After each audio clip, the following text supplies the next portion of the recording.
Muy buenas tardes, qué gusto que inicien con nosotros una semana más aquí en la UNAM Responde. Seguimos en este espacio universitario brindándoles información sobre el virus del SARS-CoV-2 y la enfermedad de COVID-19 y por supuesto con otros temas relacionados con esta pandemia. Hoy hablaremos del papel que ha jugado la tecnología durante este largo confinamiento. Por ejemplo, el Internet ha sido una herramienta indispensable que nos ha permitido, entre otras cosas, acercarnos a información y a lo que sucede del otro lado del mundo. También nos ha permitido trabajar desde casa y a los estudiantes les ha permitido también mantener y continuar su educación a distancia, lo cual requiere, por supuesto, una responsabilidad. De esto estaremos conversando más adelante en nuestra entrevista. Además, es lunes de Si leo no me encierro. Tenemos nuestra dosis de humor y algunos otros reportajes que esperamos sean de su interés. Y esta tarde comenzamos con la voz del doctor Carlos Rosales del Instituto de Investigaciones Biomédicas de nuestra universidad, quien además de seguir resolviendo todas sus dudas y sus comentarios que nos hacen llegar a través de nuestras redes sociales y de los números de WhatsApp, esta tarde nos explica las diferencias entre los virus de la enfermedad de COVID-19 y los virus de otras enfermedades infecciosas respiratorias. Escuchemos. Buenas tardes, doctor. Gracias, Rosa. Muy buenas tardes. Tenemos nuevas preguntas de nuestro público. Ahora nos dicen: ¿es verdad que el coronavirus de la pandemia deriva de los virus que causan el resfriado común? No, eso no es cierto. Los virus del resfriado común son los virus como el virus de la influenza y algunos coronavirus, en particular 4 coronavirus llamados 229E, el NL63, OC43 y el HKV1. Todos ellos utilizan como huésped natural a los humanos y causan enfermedades similares a un resfriado común. El virus de la pandemia actual y las pandemias recientes de este siglo son todos coronavirus, pero son más similares entre ellos y muy similares a los coronavirus que infectan a los murciélagos, más del 90% de similitud. Estos virus, como ya hemos visto, derivaron a través de los murciélagos y pasando por un huésped intermediario, otro animal, hasta los humanos. Entonces, los virus de la pandemia no son derivados de los virus que causan el resfriado común. Estos nuevos virus son más infecciosos y tenemos que extremar medidas para contener su diseminación. Siga todas las recomendaciones de siempre y así ayudaremos a que se controle esta pandemia. Gracias, cuídense mucho. Regresamos con Rosa al estudio de TV UNAM. Muchas gracias, doctor. Seguimos aquí con entrevista de nuestra tarde y bueno, sabemos que el Internet se ha convertido hoy en día en la principal red de comunicación a nivel internacional. Nos permite distintas posibilidades, desde estar en contacto con nuestros familiares y amigos, nos permite trabajar, nos permite estudiar, nos permite estar en comunicación, en contacto directo con toda clase de información. Algunas fuentes son confiables, algunas no tanto. ¿Cómo utilizar estas herramientas digitales? ¿Cuál es nuestra responsabilidad? ¿Cuánto tiempo pasamos conectados? Para resolver estas y otras dudas, esta tarde saludamos al maestro Luis Ángel Hurtado Razo, quien es académico de la Facultad de Ciencias Políticas y Sociales, también es maestro en estudios políticos y sociales y es autor de algunos libros que les comentaré más adelante. ¿Cómo estás, Luis Ángel? Un gusto saludarte de nueva cuenta aquí en este espacio universitario. ¿Qué tal? Muy buenas tardes, Rosa. Un gusto estar con ustedes nuevamente en este espacio muy importante de TV UNAM. Pues muchas gracias por estar aquí y cuando preparaba la entrevista pensaba en una pregunta que tiene que ver con la conectividad y cómo nos afecta, y no sé si es muy extremo o incluso chusco comenzar con esta pregunta, pero te la voy a hacer, es decir, ¿cómo impacta el tener una buena o mala conectividad en esta nueva normalidad a causa de la pandemia? Bueno, se puede tomar como una pregunta graciosa, pero es una pregunta muy bien acertada, muy bien pensada en ese sentido, Rosa. ¿Por qué? Porque hoy en día hablar precisamente de la conectividad pues nos habla del acceso o la viabilidad de acceder pues no solamente a información Hoy en día también tener una buena conectividad nos permite precisamente que muchas personas puedan tener pues el famoso teletrabajo, o sea, reuniones de la vida cotidiana que realizaban en la vida cotidiana, o también pueden en muchos casos muchos estudiantes y por supuesto muchos académicos realizar también este tipo de actividades a partir de ciertas plataformas. Pero también hay un punto muy importante que tiene que ver con la buena conectividad, que es acceder a esta parte de socialización. Muchas personas hoy en día están socializando a partir del uso de Internet y si no se tiene una buena conectividad, pues lógicamente, pues este elemento fundamental del ser humano que es la socialización empieza a tener ciertos problemas o ciertas dificultades para gestarse. Ahora, eso por una parte, pero también debemos de enfatizar que también no tener una conectividad o no tener acceso a Internet, pues también repercute principalmente en el desarrollo hoy en día de millones de personas. Y lo puedo sintetizar así. Si no se tiene acceso a Internet, pues básicamente muchos estudiantes precisamente no podrían acceder a este tipo de actividades que he comentado, que son la interacción directa e inmediata con sus docentes. También si no hay una buena conectividad o acceso a Internet, pues muchas personas se van a ser limitadas o excluidas de debates públicos que se están desarrollando principalmente en Internet. Muchos debates que tienen que ver precisamente con cuestiones políticas, económicas y por supuesto de corte de salud, que hoy en día es importantísimo.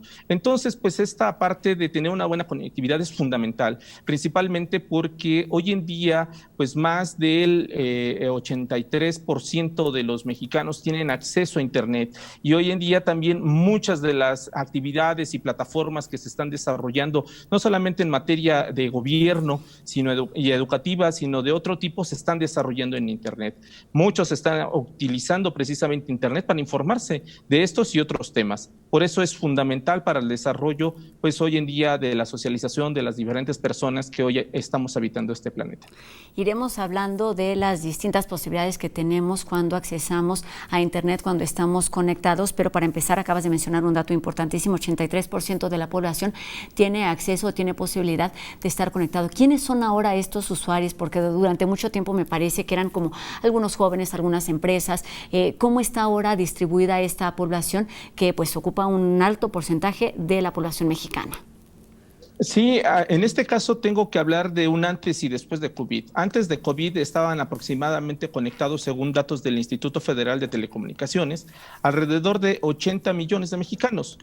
Tras pues el desarrollo y por supuesto la expansión de la pandemia del COVID-19, pues esto ha cambiado. Hoy en día muchas personas que decidían no acceder a Internet pues han sido forzadas a acceder a Internet. Y forzadas lo digo porque básicamente pues muchos de ellos pues en su caso tienen que desarrollar actividades pues ya sea laborales o ya sea de corte educativo, pero también una cuestión muy importante que es darle seguimiento a todo esto que está ocurriendo precisamente en el ámbito del desarrollo de la pandemia del COVID-19. Entonces, a partir de ello pues empezó a haber un auge por las solicitudes de diferentes compañías o diferentes políticas de corte gubernamental para que muchas personas tuvieran acceso a Internet. Este dato que acabo de dar pues es el más actualizado que ofrece precisamente el Instituto Federal de Telecomunicaciones, en el cual vemos que en tan solo 6 meses que lleva de desarrollo esta pandemia, pues avanzamos lo que en proyecciones tendríamos que ver avanzado en alrededor de 3 a 5 años. O sea, ¿qué quiere decir? En 6 meses se conectó más personas o hubo más demanda por acceder a Internet que lo que hubiera habido en 5 años de corte normales. Entonces, por ello, hoy en día es fundamental tener acceso a este medio de comunicación, pero también es necesario en estos sentidos también generar una política educativa para el correcto uso de este medio de comunicación. De esto estaremos hablando más adelante. Mientras escuchaba, pensaba pues en las nuevas generaciones que prácticamente nacieron conectados a todo lo que es esto, a todo lo que ello implica.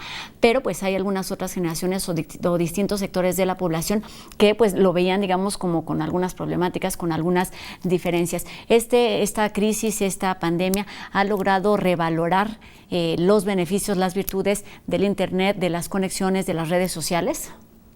Sí, por supuesto, tiene que ver precisamente con los sectores que antes consumían Internet. Antes estaba muy, digamos, focalizado el consumo y, por supuesto, la apropiación de las nuevas tecnologías de la información y la comunicación a, pues, un sector básicamente juvenil. O sea, los jóvenes eran los que tenían mayor acceso a estas plataformas digitales y, por supuesto, las redes sociales. Y, pues, había una necesidad no solamente de corte informativo, sino también de interacción.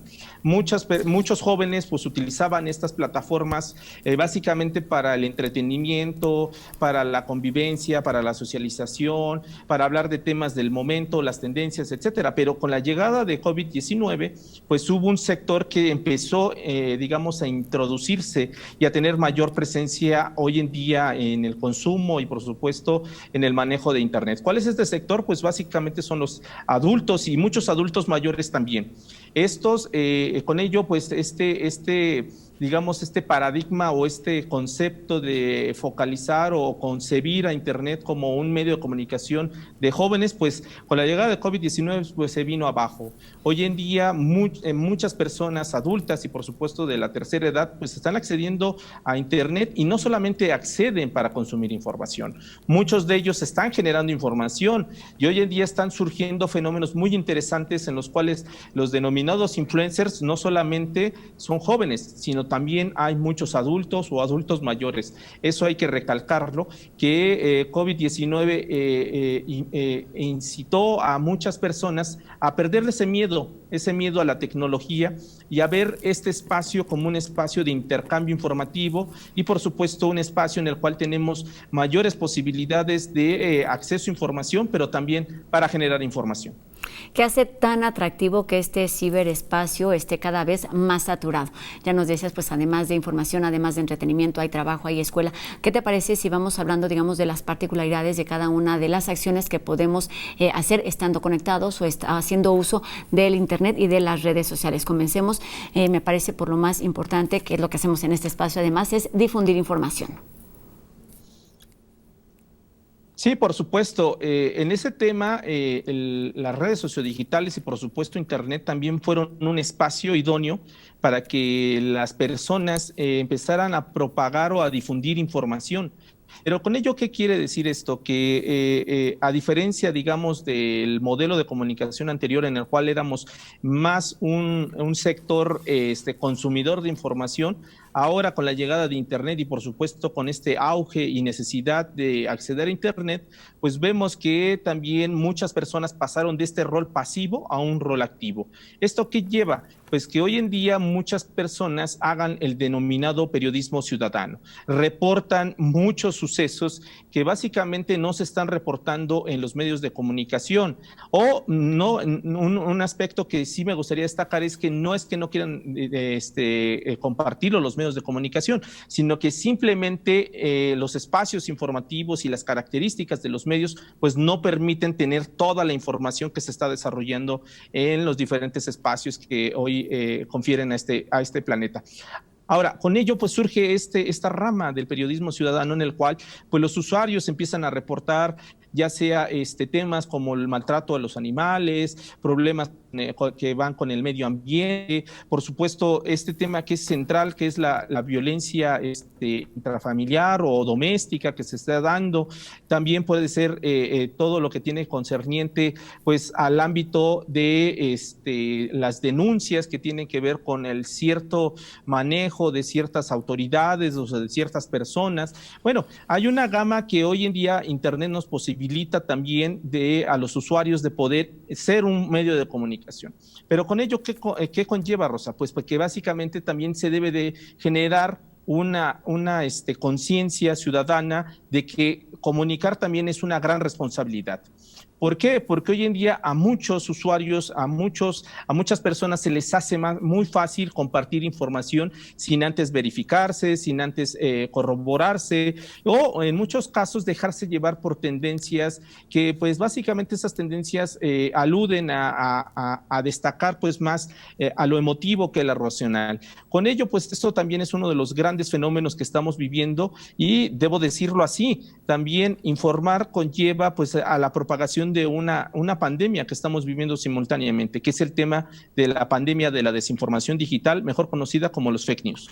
Exactamente, esto estaba pensando, esta inmediatez implica por supuesto beneficios, pero también algunas problemáticas que tienen que ver, entre otras cosas, con la poca confiabilidad, con que no está verificado, como ya nos decías, pero nos lleva a hablar de dos temas para terminar este bloque. Me gustaría que lo hiciéramos así, sobre las falsas noticias que ya mencionaste, pero también sobre la polarización que ha estado presente en las redes sociales, pero sí hay datos, digamos, que durante esta pandemia pues se han extremado, digamos. Sí, por supuesto. La polarización es un fenómeno que es, pues, digamos, parte, digamos, de la naturaleza política de los seres humanos. La cuestión es que ahora esta polarización con la llegada de Internet y, por supuesto, las redes sociodigitales ha aumentado.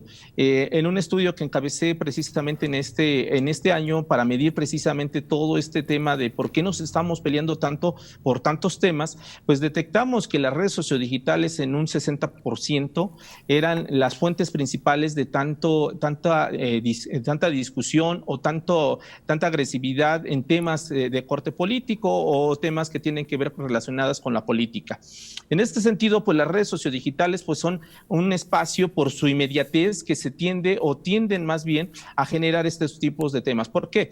Porque al ser más rápida la información, muchas veces no nos detenemos a revisar, a cuestionar, a preguntarnos el por qué se está dando, digamos, estas decisiones, cómo se están dando los hechos, y simplemente nos dejamos llevar por los comentarios que estén realizando muchas personas o por ciertos líderes. En este caso hay que también destacarlo. La polarización no es un fenómeno solamente de la sociedad, sino que dentro de la misma sociedad pues juegan un papel importante los medios de comunicación, por supuesto, pero también los líderes sociales o los líderes digitales. En ese ámbito, pues, las redes sociodigitales hoy en día están potencializando por su inmediatez y por esta cuestión de velocidad de la información estos escenarios de mayor discusión y mayor polaridad. Lo cual ha creado distintos debates y discusiones precisamente entre los responsables, por ejemplo, de las redes sociales en torno al control, a lo que se permite o no en redes sociales, cuando en un inicio pues estaban pensadas para expresarse libremente, para permitir que todos y cada uno de los usuarios así lo hicieran. En fin, son debates que están sobre la mesa y que por supuesto hay que darles seguimiento. También nos quedamos hablando, por supuesto, dentro de todas estas posibilidades ya de la información, pero también hay que hablar, ya lo mencionabas brevemente, del trabajo y de seguir una educación a distancia. ¿Qué hay sobre estos temas, Luis Ángel? Pues bueno, básicamente gracias a Internet, y eso sí debemos de agradecerlo, muchas personas hoy en día han podido desarrollar pues lo que hoy mejor se conoce como el famoso teletrabajo. El teletrabajo en el cual pues básicamente a partir de ciertas plataformas como pueden ser Zoom, como puede ser Skype, las que sean, hay muchísimas, pueden tener contacto para pues coordinarse, para inclusive tomar ciertas decisiones que tienen que ver directamente con nuestros ambientes laborales.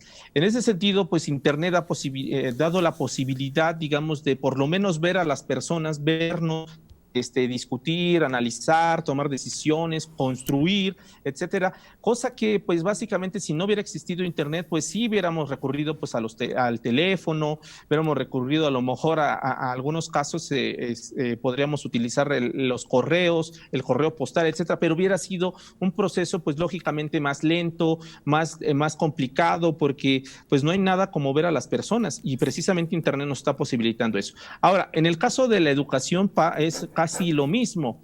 Esto nos permite que muchos de los jóvenes, principalmente, hablando de los niños, hablando de los jóvenes y por supuesto los maestros, tengan contacto, pues no directo, pero sí de una forma visual de sus nuevos alumnos, porque acabamos de iniciar ciclo escolar en diferentes partes, en diferentes niveles educativos, y tener la posibilidad de conocernos. No hay nada como poder saber quiénes son las personas que integran esta nueva comunidad educativa educativa, y precisamente Internet nos ha permitido esta posibilidad de poder tener esta interacción directa e inmediata. Exactamente, hablaremos más adelante de la socialización y de la importancia que tiene, por ejemplo, también para acceder a algún tipo de servicios. Luis Ángel, te pido que nos permitas unos minutos. Es momento de hacer nuestra primera pausa aquí en la UNAM Responde, pero al regresar tenemos recomendaciones literarias, reportajes, humor y mucho más aquí en la UNAM Responde. No se vayan.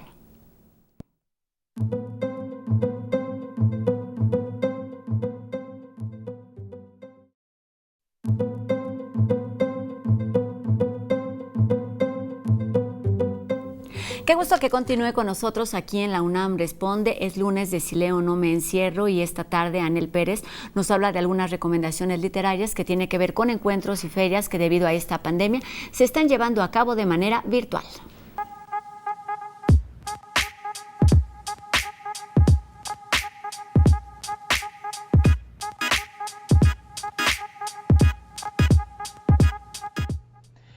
Hola, esto es Si leo no me encierro, un espacio para la literatura y el fomento a la lectura. En el marco de las actividades del Aleph Extendido, invitamos a la conversación que tendrán Jorge Volpi con el escritor periodista Amin Maalouf, titulada El futuro de las civilizaciones después de la COVID-19. Como todos sabemos, Maalouf es un autor de El naufragio de las civilizaciones, entre otros libros. Este escritor libanés que tuvo que emigrar a Francia a causa de la guerra civil en su país. Así que sigue esta charla el miércoles 14 de octubre a las 18 horas en las redes del Festival El Aleph. También el 14 de octubre a las 5:30 de la tarde, la Cátedra Carlos Fuentes con la editorial Almadía nos invita a la charla entre Verónica Gerber y Alejandra Saavedra en el marco de este muy interesante ciclo que han tenido con el conversatorio de monocultivo y explotación territorial y virus mortales como temas en la literatura hispanoamericana. Por su parte, la Cátedra José Emilio Pacheco de Fomento a la Lectura invita el martes 13 de octubre a las 7 de la noche a la conferencia de Raquel Castro sobre la literatura para niños, niñas y adolescentes a través del tiempo, y el 15 y 16 a un programa que se llama Inventarios de José Emilio Pacheco, diálogos entre el arte, la literatura y la ciudad, en donde obviamente vamos a hablar de la riqueza estética de estos inventarios a partir de talleres, mesas de diálogo, con la participación de Eduardo Antonio Parra, de Ana García Bergua, Benito Taibo, Alejandro Magallanes, Caterina Álvarez, Vicente Rojo y la propia Cristina Pacheco.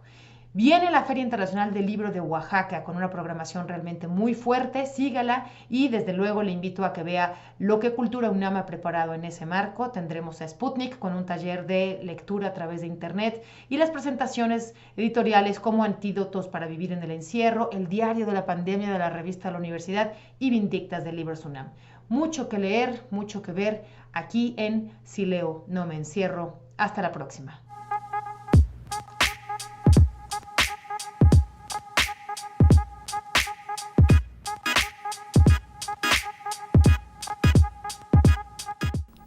Durante esta semana hablaremos de feminismo y de la lucha por los derechos de las mujeres de la mano de los chicos de Entending, quien en esta primera entrega nos hacen un recuento de algunas de las demandas más importantes que han surgido en esta materia.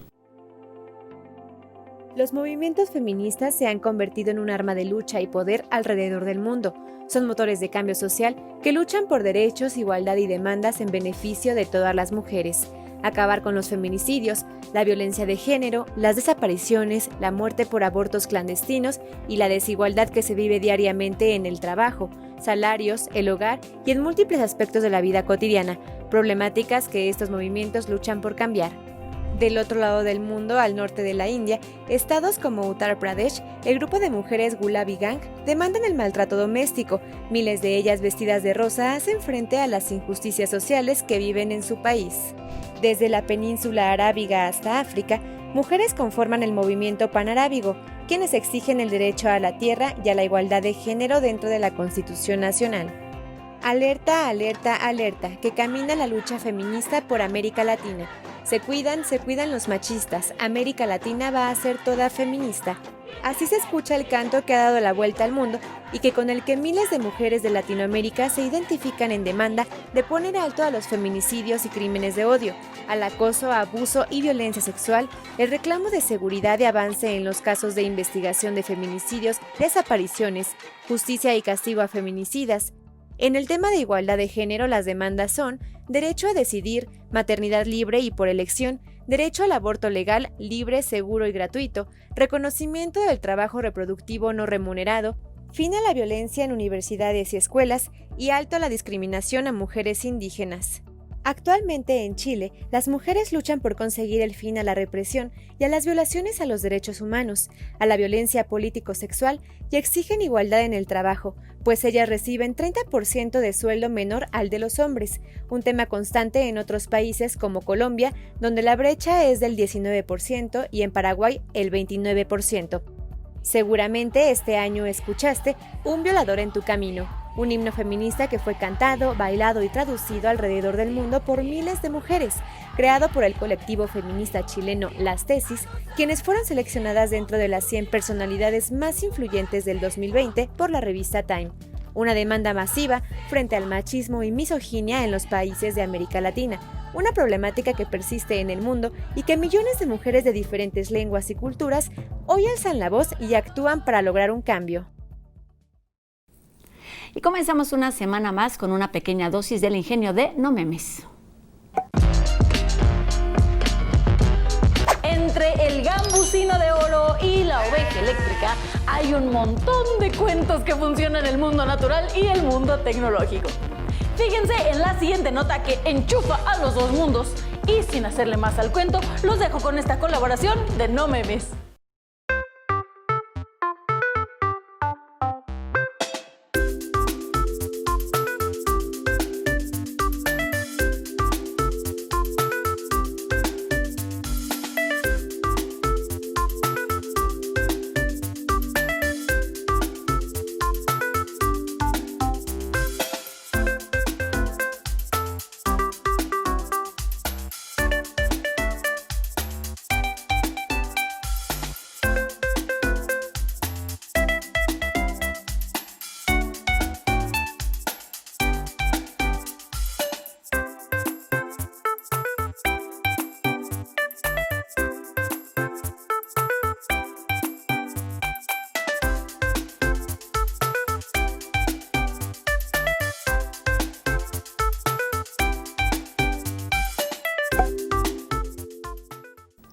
Seguiremos hablando sobre equidad y derechos humanos, así como de Internet y redes sociales, aquí en la UNAM Responde después de la pausa. No se vayan.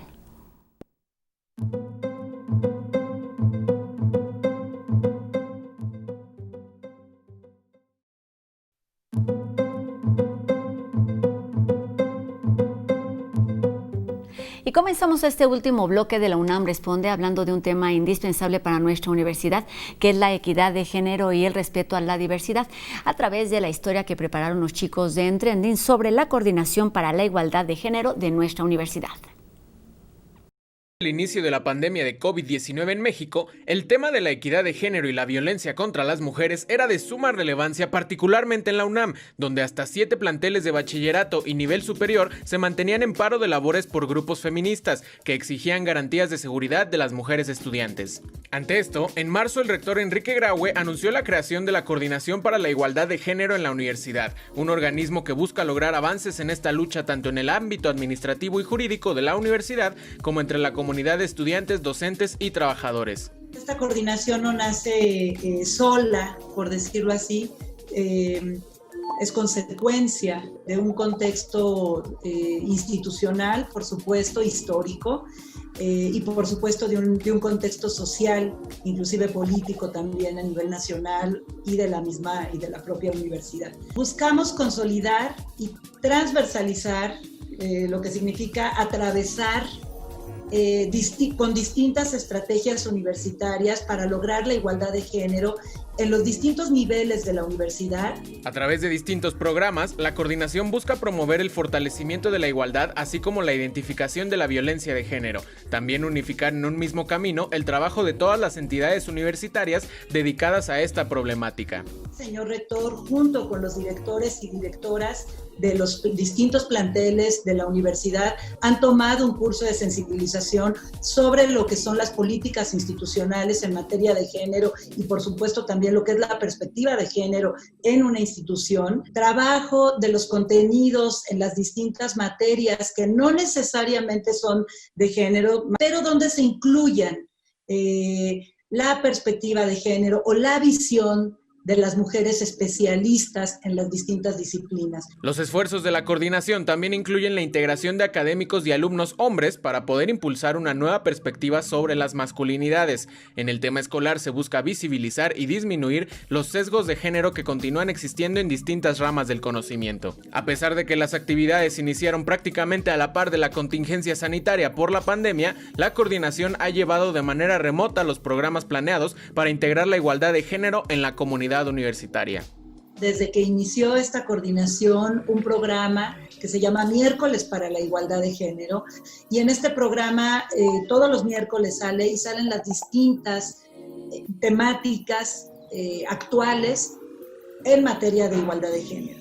Contamos también, por ejemplo, con una nueva gaceta pequeña universitaria que se llama La Boletina, en donde lo que se pretende justamente es conocer y que nuestra comunidad universitaria, y más allá de nuestra comunidad universitaria, pueda conocer lo que se está haciendo en materia de género, pese a lo complicado que es posible. Es posible hacer muchas cosas y es posible seguir avanzando y es posible seguir caminando en medio de la pandemia, ¿no?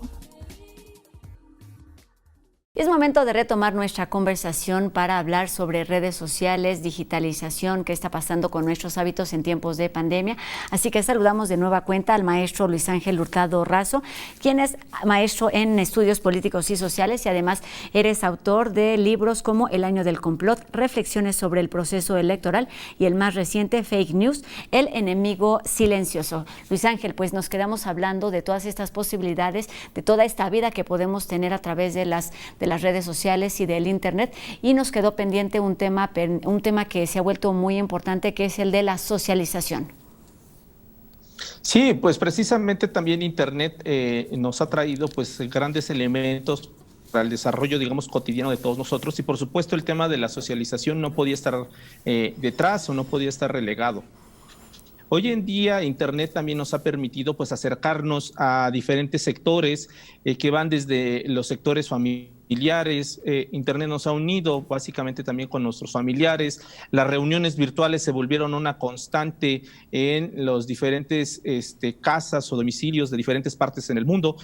Por supuesto, este tema que tiene que ver con las reuniones entre amigos, entre compañeros del trabajo, etcétera, etcétera. Pero también internet nos ha permitido, en algunos casos, potencializar algunos sectores que antes pues no se contemplaban, que tiene que ver precisamente también con la socialización. Muchos sectores de salud, no solamente en México, sino en parte del mundo, han acercado a partir de internet pues esta socialización entre las personas que pues lamentablemente han contraído el COVID-19 con sus familiares mediante dispositivos. Las personas se informan o están al tanto del desarrollo pues básicamente clínico de sus familiares. Esto también nos ha permitido internet el acceder precisamente a este tipo de situaciones. Muchas personas, en cada caso, pues la vida ha continuado en el sentido de que pues ha habido nacimientos, muchos nacimientos se han transmitido vía Zoom, muchos digamos, elementos que tienen que ver con ciertos rituales que eran pues comunes en nuestra cotidianidad, pues ahora se han tenido que adaptar a ciertos desarrollos en el ámbito de pues básicamente de la normalidad que actualmente estamos viviendo. Por supuesto, la socialización es un tema que se debe de analizar y también se debe de considerar desde el punto de vista de internet. Y está directamente relacionado con fortalecer esta parte afectiva que pues se ha visto quizá un poco limitada con esta recomendación de distanciamiento físico que muchas veces se ha convertido también en distanciamiento social. Además también está por ahí pendiente, Luis Ángel, pues el acceso a servicios que nos permite el internet y las redes sociodigitales. Sí, por supuesto, hay muchos herramientas o elementos que nos permite digamos, Internet. Básicamente nos estamos centrando mucho en la parte, digamos, de lo inmediato, pero no solamente eso está, digamos, dentro de las funciones de Internet y por supuesto las redes sociodigitales. ¿Cuántos de nosotros, gracias a Internet, también hemos desarrollado ciertas dinámicas que antes realizábamos, como ir al cine? Pues ahora lo hacemos desde casa, mediante todas estas plataformas que existen actualmente para ver todo lo que tiene que ver con producciones audiovisuales. También las redes sociodigitales nos han permitido de una u otra forma estar generando o construyendo redes en el ámbito de la creación de contenidos que van desde el ámbito de lo cultural. Hay que hacer también un gran énfasis en esto. Muchos espectáculos que antes se desarrollaban en la cotidianidad, conciertos, el teatro, exposiciones, pues han tenido que trasladarse al ámbito digital.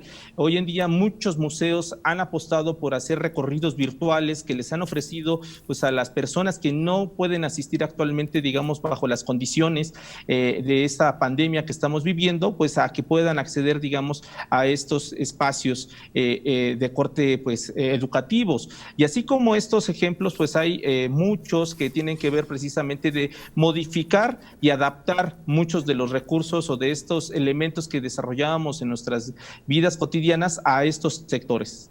Exactamente, durante todos estos meses hemos asistido a museos, disfrutado de conciertos, de obras de teatro, que por supuesto no es lo mismo. Para quienes estamos como muy cercanos a esto, sabemos que parte esencial de las actividades culturales pues es la parte presencial y el contacto, pero bueno, son las posibilidades o las herramientas que tenemos en este momento y hay que aprovecharlas. Oye, Luis Ángel, pues con todas estas posibilidades, con toda esta riqueza de las redes sociales, es evidente y es lógico que pues nuestros hábitos hayan cambiado y durante estos meses estemos pasando más tiempo conectados, más tiempo frente a cualquier pantalla que esté cerca de nosotros. ¿Cómo intentar que esto sea un beneficio y no traiga problemas a los seres humanos? Pues sí, lo acabas de decir muy bien, Rosa, porque precisamente este tema de que pues básicamente antes del COVID, por mencionar más bien un dato que ofrece el Instituto Federal de Telecomunicaciones, antes del COVID pasábamos alrededor de 8 horas, 40 minutos en el consumo de Internet, de todo lo que te ofrece Internet, páginas web, redes sociales, plataformas streaming, etcétera, etcétera. Con el desarrollo de COVID, pues esto ha cambiado.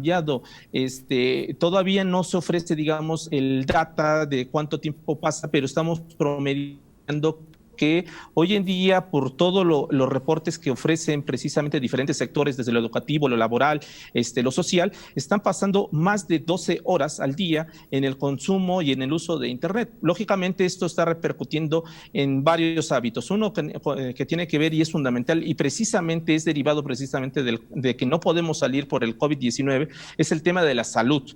Y esto tiene que ver precisamente que no podemos salir a realizar ciertas actividades que hacíamos antes, ir a los gimnasios o ir con sus limitantes, salir a correr, a caminar, etcétera, como antes lo hacíamos. Pues básicamente nos tenemos que adaptar a esta nueva normalidad. Con ello hay altas dosis pues de sedentarismo, lo cual está repercutiendo en sectores como pues mayor obesidad, que puede generar pues malos hábitos también alimenticios que posteriormente se pueden trasladar en enfermedades crónico-degenerativas, etcétera. Pero también hay un problema que estamos viviendo y en eso me gustaría centrar, que es un tema que tiene que ver con la postura que nosotros estamos desarrollando. ¿Qué quiere decir? Que pasamos tanto tiempo frente a pantallas que básicamente también hay muchas lesiones que se pueden desarrollar a partir de la mal posición que estamos teniendo frente al consumo, digamos, de ciertos dispositivos. Ese es uno. Otro que tiene que ver con la vista. La vista también está generando una gran repercusión en el consumo y uso de dispositivos, principalmente pantallas, que pues básicamente después de tiempos prolongados, pues los ojos empiezan a sufrir, digamos, los estragos de estas jornadas. Y hay uno que es hoy en día pues un tema medular, que es el tema emotivo. El tema emotivo también es algo que está repercutiendo, porque hoy en día, al estar más tiempo frente a computadoras, tablets o smartphones, nosotros estamos consumiendo la información y esa información que está fluyendo en Internet pues está repercutiendo en el estado anímico que pueden ir desde la ansiedad, la depresión, por supuesto, enojo, ira, etcétera, etcétera. Hoy en día esto se está volviendo una constante en diferentes sectores de la sociedad a nivel mundial. Y debemos de hablar de ello porque básicamente pues está repercutiendo y se puede volver un problema de salud pública, en el sentido de que va a haber personas que tengan depresión, ansiedad y por supuesto todos estos malestares físicos que actualmente tenemos como obesidad y por supuesto estos que tienen que ver con dolores musculares, etcétera, etcétera.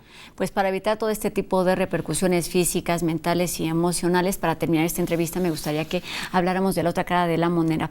Este Internet nos permite pues hacer una gran cantidad de actividades, como ya lo platicamos, pero implica por supuesto una responsabilidad, una ética, una madurez para hacerlo. ¿Cómo entender este término de alfabetización digital en tiempos de pandemia y cómo aplicarlo? Bueno, es un tema muy complejo, pero muy interesante y necesario para las diferentes sociedades. La alfabetización mediática es, pues básicamente tiene que ver con una cuestión de educación para el uso correcto de los medios de comunicación. Y por supuesto, en este caso estamos hablando de alfabetización mediática digital, que es el correcto uso de estos medios de comunicación. Así como nos ofrece una gran cantidad de información, podemos estar conectados con diferentes personas, también hay muchos males que se generan a partir del uso incorrecto de los dispositivos digitales y por supuesto de Internet. ¿Cuáles son esos males? Fuga de información a partir de datos personales que compartimos sin darnos cuenta que los estamos compartiendo, por supuesto todo lo que tiene que ver con contacto con personas que no sabemos quiénes son y básicamente les damos información sobre nuestra vida cotidiana y pues no tiene que ver también con todos estos escenarios que hemos conversado sobre polarización, sobre la propagación de fake news, etcétera. La alfabetización digital nos va a permitir también en ese sentido generar un criterio de saber distinguir entre información que es verificada, muy bien estructurada desde el ámbito de la comunicación e información falsa. También nos va a permitir a dejar pues hacer juicios de valor o juicios emotivos antes, digamos, de darnos un bagaje mínimo de lo que está aconteciendo y con ello pues también se reduce todos estos fenómenos de polarización y todos estos problemas que hoy estamos viviendo de posverdad, etcétera, etcétera, etcétera. Ya para terminar, ¿cuáles son algunos consejos para lograr un equilibrio entre la digitalización y el bienestar?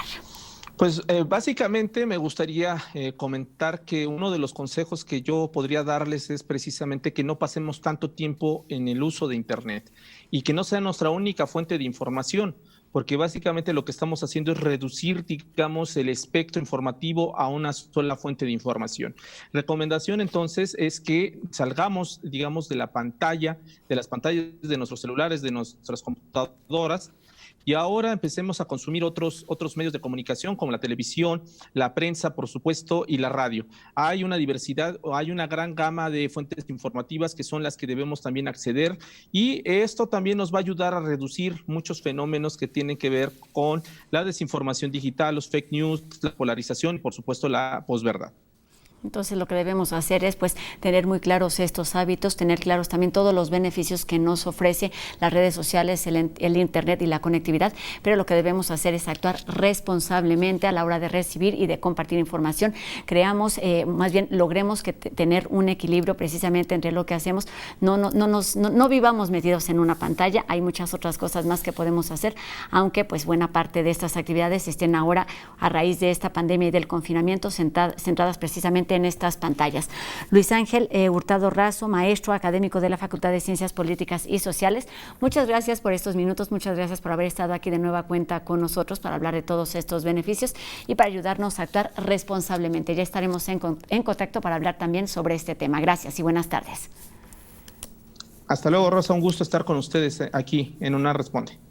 Muy bien, y pues ahora sí, con esta información, con esta entrevista, terminamos un programa más de la UNAM Responde. Recuerden que pueden seguirnos escribiendo a través de nuestras redes sociales y a través de los números de WhatsApp que ustedes ya conocen. Recuerden nuestra retransmisión hoy a las 6:30 de la tarde por TV UNAM y mañana tenemos una cita completamente en vivo a las 2:30 de la tarde. Mi nombre es Rosa Brizuela. Adiós.